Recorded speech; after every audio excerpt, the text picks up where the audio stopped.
안녕하십니까. 저는 흉부외과 구관우입니다. 오늘 아침에 일어났는데 상당히 날씨가 시원해졌더라고요. 그동안 폭염도 있었고 열대야 비 때문에 고생 많이 하셨을 텐데 오늘 아침에 찬바람이 불어서 이제 벌써 또 가을인가 이렇게 생각도 들고요. 저희들한테 이제 가을에 찬바람이 불면 저희들은 시험도 있고 발표도 있고 그래서 약간 긴장을 하게 되거든요. 오늘 폐암의 수술적 치료에 대해서 말씀을 드릴 건데요. 지금 흉부외과 수술하는 입장에서의 폐암을 보는 시야는 조금 또 다릅니다. 그래서 저희들 시야는 일단 결론이 수술을 잘해서 환자가 회복돼서 퇴원, 그 후에 5년 동안 재발을 안 하는 이 목표가 저희한테는 항상 큰 소원이거든요. 그래서 폐암을 보면 보시면 다 무섭습니다. 사망 원인 1위, 발생률은 점점 증가하고 있고, 물론 증가하는 원인이 과거보다 고령화 사회가 되니까 예전에 70대에서 돌아가셨다면 지금 90대 이렇게 되니 어쩔 수 없이 늘어날 수밖에 없겠죠. 그래서 이 부분을 너무 점점 늘어나니까 나도 걸리는 거 아니야 이렇게 걱정을 하지 마십시오. 그리고 또 남성에서 좀 더 많고요. 그리고 역시 50대에서 70대. 최근에는 연세가 많으시니까 80대도 종종 오십니다.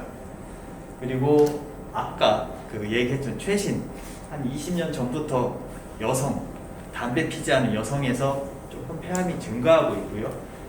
종류도 서남, 여러 가지 종류가 있는데 그 중에서도 서남이 증가하는 게 요즘에 트렌드입니다. 그다음 우측이 조금 더 많고요. 그다음 원인은 사실은 잘 모릅니다. 저희들도 이 원인을 안다면 치료가 예방도 되고 치료도 금방 쉽게 되겠죠. 그러나 이런 복합적인 거, 유전적, 호르몬, 흡연, 직업적인 특수성, 또는 공기 오염에서도 올 수도 있고 여러 가지가 원인인데 아직은 확실하게 한두 가지가 밝혀지지는 않았기 때문에 여전히 원인은 잘 모른다고 이해하시면 되겠습니다. 그러면 제가 오늘 전공인 수술적 치료에 대해서 말씀을 드리겠습니다. 기본적인 해부학적 구조의 중점적입니다. 그래서 한엽, 우상엽, 우중엽, 우하엽, 좌상엽, 좌하엽처럼 한 엽을 떠내는 게 아직까지 전 세계 똑같이 표준 치료입니다. 그런데 암의 위치에 따라서 어쩔 수 없이 두 개를 띈다든지 아니면 한쪽 폐를 다 띈다든지 이런 것들이 진행이 되는 거겠죠. 그래서 이 부분 내용은 암의 위치, 그다음에 해부학적으로 자르는데 한계가 있는 부분들에 따라서 한엽, 두엽 또는 한쪽 폐 전체 이렇게 되고요. 또 하나는 수술적 치료를 하더라도 한 엽을 다 떼지 말고 3분의 1이나 2분의 1을 띄는 수술을 해보자. 그래서 한 5, 6년 전부터 일본에서 수술을 했습니다. 그래서 그거를 폐구엽 절제술이라고 합니다. 이 수술을 진행을 했습니다. 그래서 지금도 서울에서는 많이들 하고 있습니다. 그래서 그 수술을 하게 되면 폐 한 엽을 띄는 게 아니라 한 반절 정도만 떼기 때문에 폐 기능이 조금 남아있지요. 그래서 이 수술은 결과적으로는 폐역만큼 5년 생존율이 따라오고 있다라는 겁니다. 그러니까 근본적으로 폐역 절제술이 기본인데 이 반절만 자르는 것도 그만큼 효과가 있다라고 지금 추세는 그렇습니다. 그 다음 환자 상태가 너무 나이는 수술하고는 상관이 없습니다. 나이가 많든 적든 환자만 건강하다고 하면 수술은 무조건 할 수 있습니다.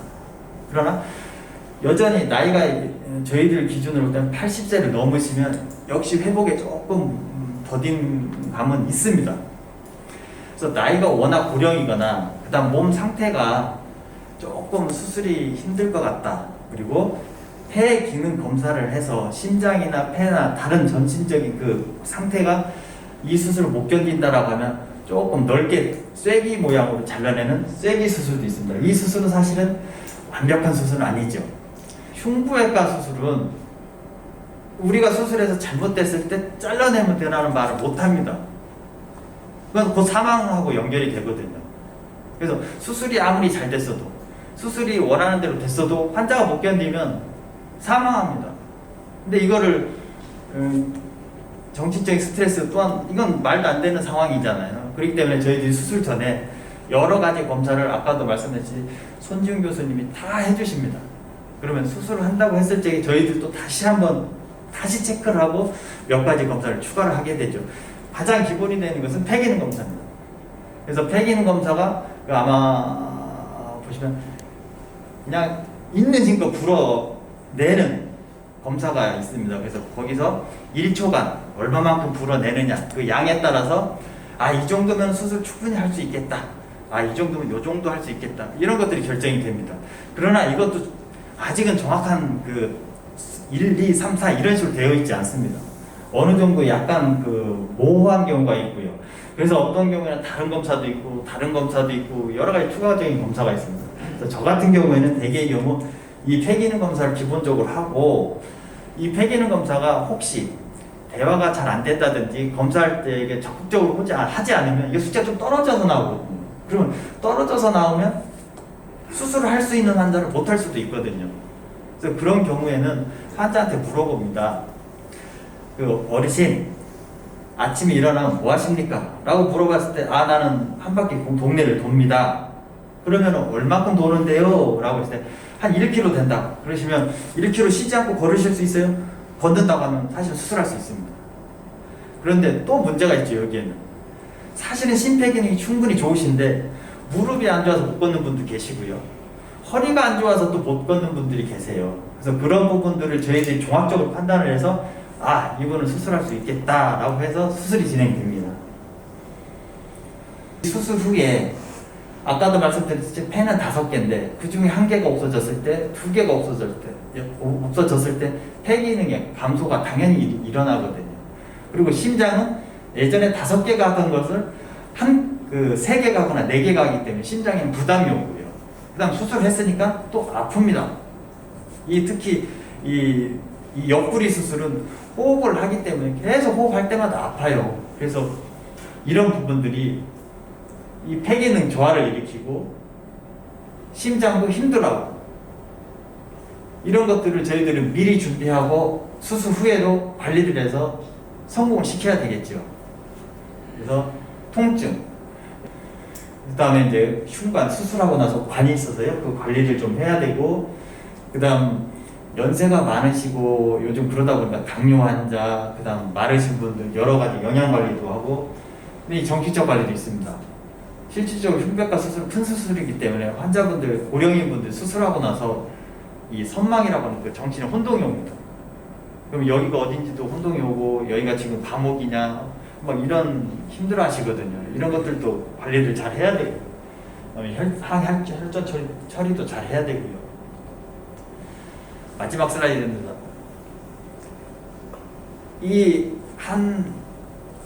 폐암이니까요. 폐암 환자 한 명을 위해서 저희들은 흉배과 의사가 아닌 내과 의사, 흉배과 의사, 간호사분들 모든 분야에서 통합적으로 해야 완성이 될 수 있습니다. 그러나 가장 중요한 건 저는 이거라고 생각합니다. 환자분의 의지. 아까도 앞에서 말씀드렸듯이 이 수술하기까지의 환자의 마음이 어땠는지 저는 실제 경험을 안 했으니까 모르겠지만 옆에서 보기에는 진짜 오만 가지 생각을 하십니다. 다 자살한다는 말씀도 하세요. 저분 이제 수술 끝나고 나서 이렇게 얘기를 해보면 그분이 그런 생각을 하기까지는 얼마나 많은 고통을 받았겠어요. 그래서 겪고 나서 수술이 끝났고 또는 항암 치료가 시작돼서 중간에 거치든 방사선 치료를 하든 궁극적으로 이 환자 본인이 어떤 의지를 갖고 있느냐가 가장 중요합니다. 그다음 가족이죠.